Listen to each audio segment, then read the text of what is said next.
আসসালামু আলাইকুম। আজকে এই যে হাঁসের মাংস এখানে দিয়ে দিলাম গরম মশলা, দারচিনি, এলাচ, লবঙ্গ যা যা আছে তাই দিয়ে দিলাম। জিরা বাড়ছি, তারপরে একটা আস্ত জিরা দিয়ে দিলাম। গোশের মধ্যে মশলাটা একটু বেশি লাগে। পেঁয়াজ দিয়ে দিলাম, পেঁয়াজটা একটু বেশি দিবেন। গরম মশলা সব দিয়ে জিরা দিয়ে আটা পেঁয়াজ দিয়ে ভাইজে নিব। এখন পেঁয়াজটা বাদামি কালার করে ভাইজে নিবেন, তাহলে পেঁয়াজটা সব গোশের মধ্যে ঢুকে যাবে।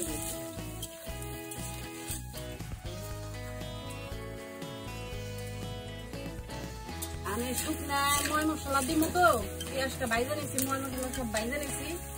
এই যে পানি দিয়ে দিলাম, তখন লবণ দিয়ে দিলাম পরিমাণ মতো, মরিচের ফাঁকি দিয়ে দিলাম, হলুদ হলুদ এখানে আদা রসুন জিরে সবকিছু বাইটে রাখছি দিয়ে দিলাম। এটা কিন্তু ব্লেন্ডার করা না, এটা কিন্তু পাতায় রাখছি। কাঁচামরিচ দিয়ে দিলাম, দিয়ে ভালো করে মশলাটা কষাই নিব। মশলা যত ভালো করে কষাইবেন তত তরকারি স্বাদ হয়। আর খড়ি চুলে আর জাল রান্না তো এমনি স্বাদ। মশলাটা ভালো করে কষাই নিবেন। দেখেন কি সুন্দর কালারটা হচ্ছে। আর এই গোশ হাতটা ধোয়া দিচ্ছি, দেখেন কি সুন্দর হয়েছে, বুঝছেন? কালার একদম জল জলা হাঁস। গোশটা দিয়ে দিলাম,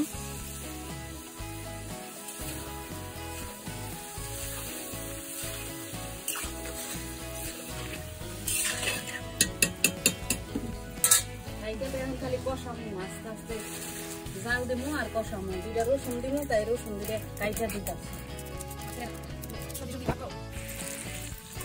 এই রসুন দিলে কালারটা বেশি হয়েছে মা। দুই তিনটা অল্প অল্প করে পানি দিয়ে কষাই দিতে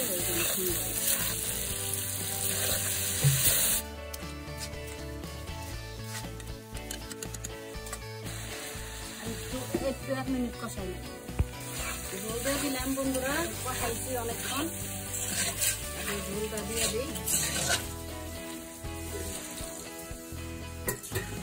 মাখা মাখা করুন, জাল হইতে হইতে মাখা মাখা হয়ে যাবে। কারণ হাঁসের মাংস তো ঝোল রাখা লাগে না, সিদ্ধ সুন্দর করে সিদ্ধ হইব, মাখা মাখা হইব, নামাই ফেলাম। বিসমিল্লাহির রহমানির রহিম। দেখেন বন্ধুরা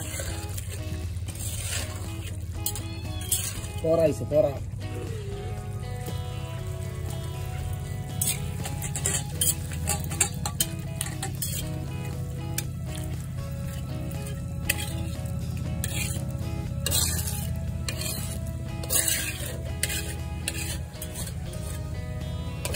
বাইরে বৃষ্টি বৃষ্টি ভাব, বৃষ্টি হয়, যে কোনো সময় বৃষ্টি এবারে। আর এই যে হাঁসের মাংস আলু দিয়ে এবং রসুন দিয়ে এইভাবে রান্না করে খাইবেন সবাই মিলে। এই বৃষ্টির মধ্যে, বৃষ্টি পড়তেছে, বৃষ্টি পড়তেছে, অনেক বৃষ্টি পড়তেছে, মানে ঘন্টায় ঘন্টা সেকেন্ডে সেকেন্ডে বৃষ্টি আসে। আল্লাহ হাফেজ। আজকের মতো ইতি।